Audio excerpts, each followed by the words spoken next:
Movie की शुरुआत होती है और हमें एक जू को दिखाया जाता है जहाँ से एक शिकारी शेर के बच्चे को चुराकर निकल जाता है और उसे एक प्लेन में बिठाकर दूसरी जगह ले जाने लगता है।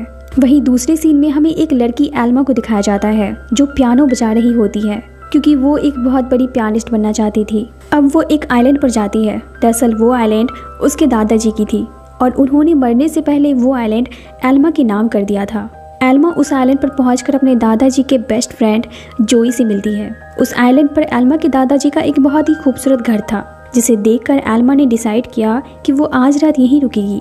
अब रात होने पर एल्मा अपने दादाजी की वीडियोस देखती है जिसे देखकर वो काफी इमोशनल हो जाती है क्योंकि उसके दादाजी ने उसके लिए बहुत सारे मैसेज छोड़े हुए थे। उस वीडियो में एल्मा के दादाजी ने स्नो नाम के एक भेड़िए का भी जिक्र किया था जिसके बारे में उन्होंने कहा कि वो कुछ ही दिनों में उसकी बहुत अच्छी दोस्त बन गई थी। एल्मा चाहे तो उसे दोस्ती कर सकती है।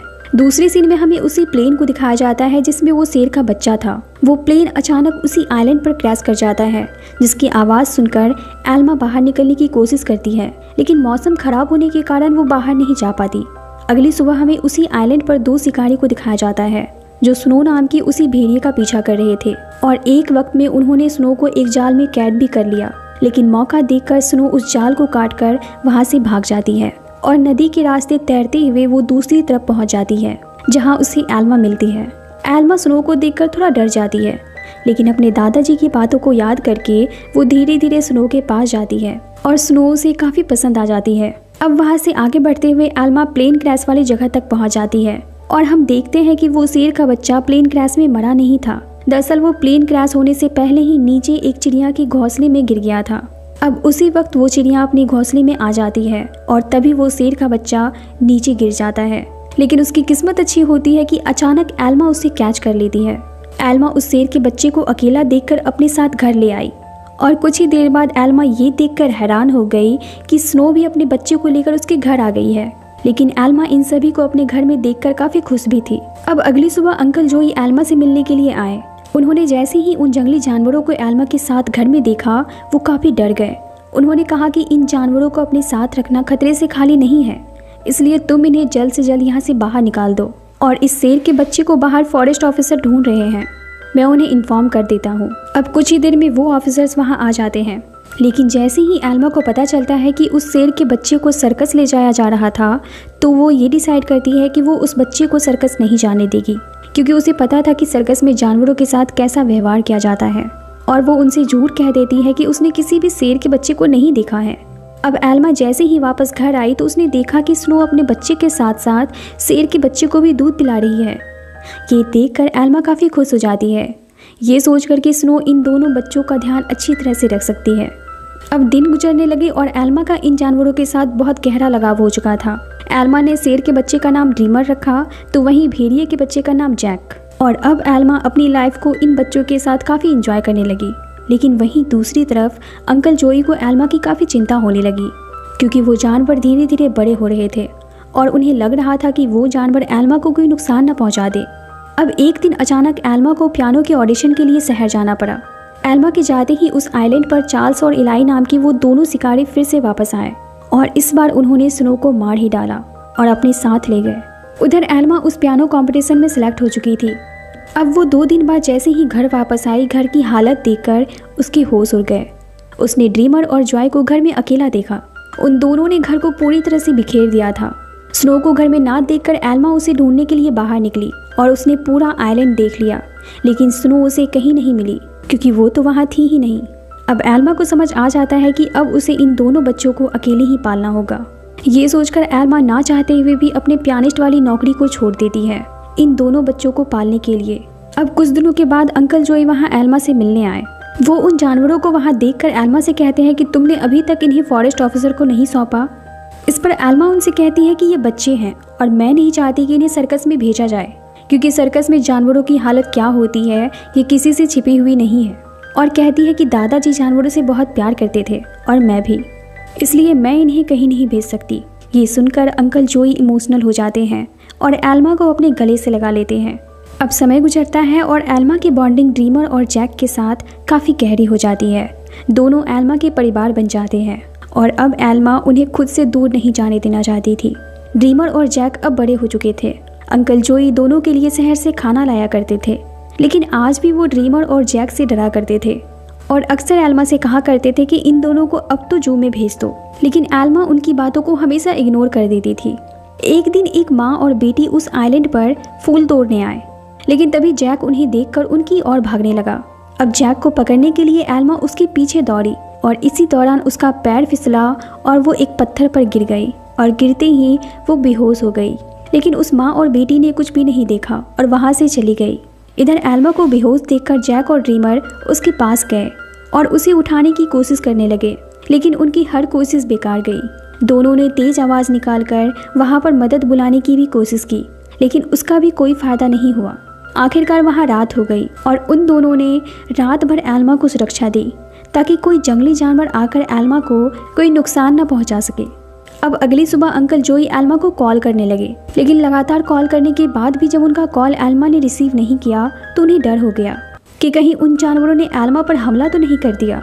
ये सोचते ही वो जल्दी से आइलैंड के लिए निकले और वो दूर से ही देखते हैं कि एल्मा को दोनों जानवर घेरे हुए हैं। ये देखकर उन्हें लगता है कि दोनों ने एल्मा पर सच में हमला कर दिया है, इसलिए वो जल्दी से एनिमल कंट्रोल वाले को कॉल कर देते हैं। अब जब एल्मा को हॉस्पिटल में एडमिट किया जाता है तो डॉक्टर अंकल जोई से कहती है कि अगर दोनों जानवरों ने एल्मा को गर्माहट नहीं दी होती तो शायद वो जिंदा नहीं बच पाती। ये सुनकर अंकल जोई को काफ़ी अफसोस होता है कि उन्होंने जैक और ड्रीमर के साथ बहुत गलत किया।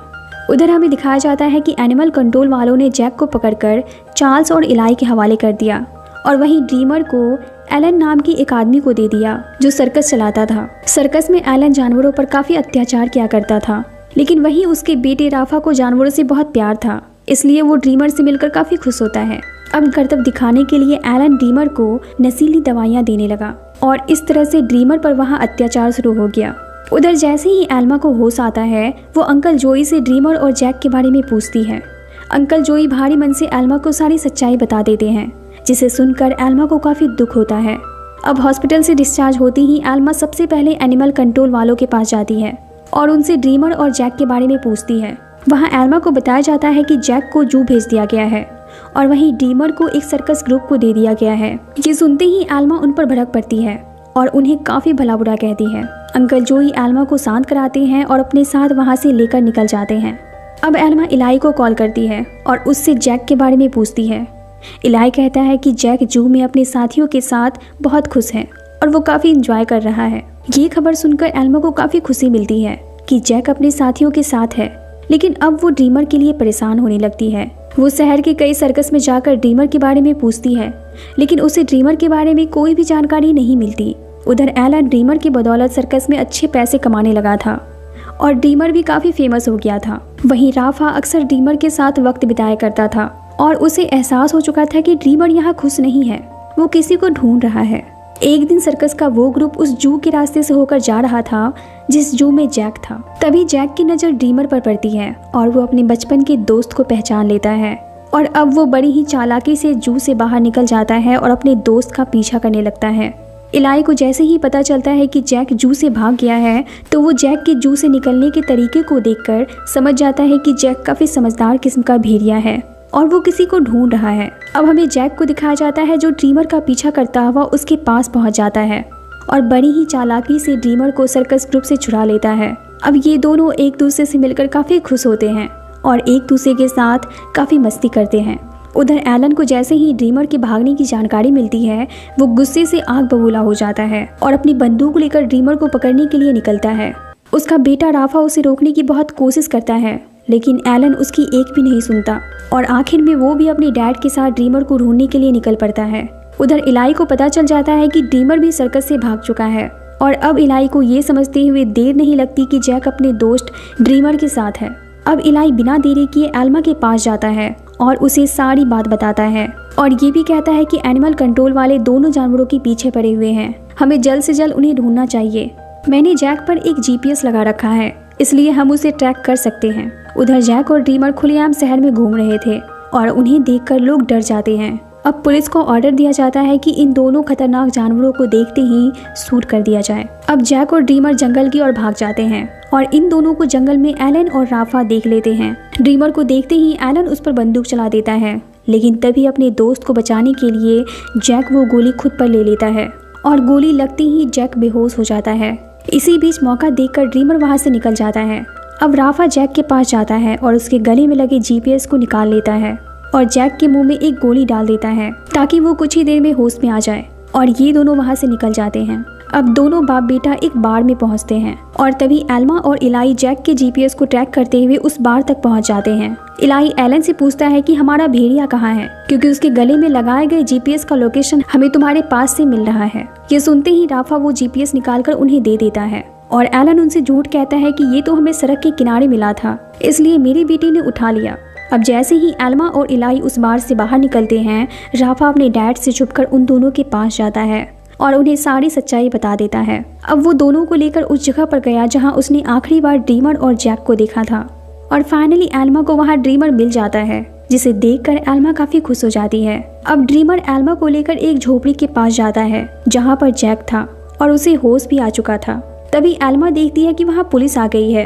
ये देखते ही एल्मा ड्रीमर और जैक को लेकर अपने आइलैंड की ओर भागती है जो वहाँ से कुछ ही दूरी पर था और एक खुफिया रास्ते से होते हुए वो अपने आइलैंड तक पहुंच जाती है। मगर अब आइलैंड पर जाने के लिए उन्हें एक नदी पार करना होगा, पर वहाँ कोई नाव नहीं थी। मगर पुलिस से बचने के लिए उन्हें किसी भी तरह इस नदी को पार करना ही था। जैक बिना देरी किए उस नदी में उतर जाता है, पर ड्रीमर पानी में नहीं उतरता क्योंकि वो पानी से डरता था। एल्मा उसे समझाने की बहुत कोशिश करती है, लेकिन वो एल्मा की बात नहीं सुनता और वापस जंगल की ओर चला जाता है। एल्मा को लगता है कि शायद ड्रीमर अब उनके साथ नहीं रहना चाहता है, वो बदल गया है। अब उदास होकर एल्मा जैक के साथ आइलैंड की ओर आगे बढ़ने लगती है, लेकिन तभी उसे पुलिस की गोली चलने की आवाज़ सुनाई देती है और वो समझ जाती है कि पुलिस ने ड्रीमर को मार दिया। अब आइलैंड पर पहुंचते ही एल्मा ड्रीमर को याद करके काफ़ी रोने लगती है और तभी झाड़ियों में से ड्रीमर बाहर निकलता है। दरअसल ड्रीमर पुलिस को गुमराह करने के लिए वापस गया था।